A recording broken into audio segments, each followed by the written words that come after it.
একাধিক জায়গায় তৃণমূলের সাংগঠনিক রদবদল, কিন্তু হুগলি শ্রীরামপুর সাংগঠনিক জেলার দায়িত্ব আবার একবার আপনাকেই রাখা হয়েছে। দল আস্থা রাখছে, কি বলবেন সেই বিষয়ে?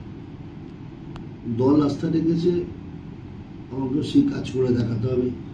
বিগত দিনেও চেষ্টা করেছি যে মানুষের পাশে থাকার, দলকে শক্তিশালী করার, দলকে সংঘবদ্ধ করার।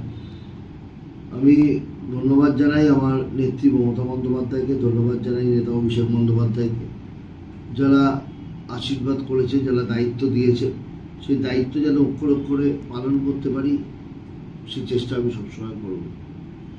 বিগত লোকসভা নির্বাচনে আপনার দায়িত্বে থাকা দুটো সিটই কিন্তু তৃণমূল কংগ্রেস পেয়েছিল। আগামী বিধানসভা নির্বাচনেও কি একই ফল আশা রাখতে? দেখুন, আমার মনে হয় যে আমাদের লোকসভা নির্বাচনে যেটা কঠিন কাজ ছিল সেটা হচ্ছে হুগলির সিটকে ফিরিয়ে নিয়ে আসা।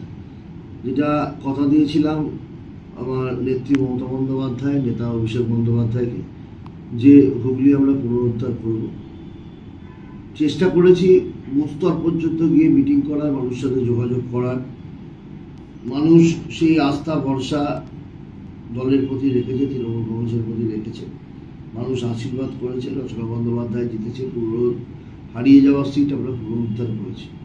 এটা আমাদের কাছে একটা বড় চ্যালেঞ্জ ছিল, সেই চ্যালেঞ্জ আমরা জয় করেছি বলে আমার ভীষণ ভালো লেগেছিল যে আমরা একটা কঠিন চ্যালেঞ্জকে আমরা। নদিয়ার নবদ্বীপ পৌরসভা এক প্রাচীনতম পৌরসভা। শতবর্ষে পদার্পণ করতে চলেছে এই পৌরসভা। নবদ্বীপ শহরকে নতুন করে সাজিয়ে তোলাই পৌরসভার একমাত্র লক্ষ্য।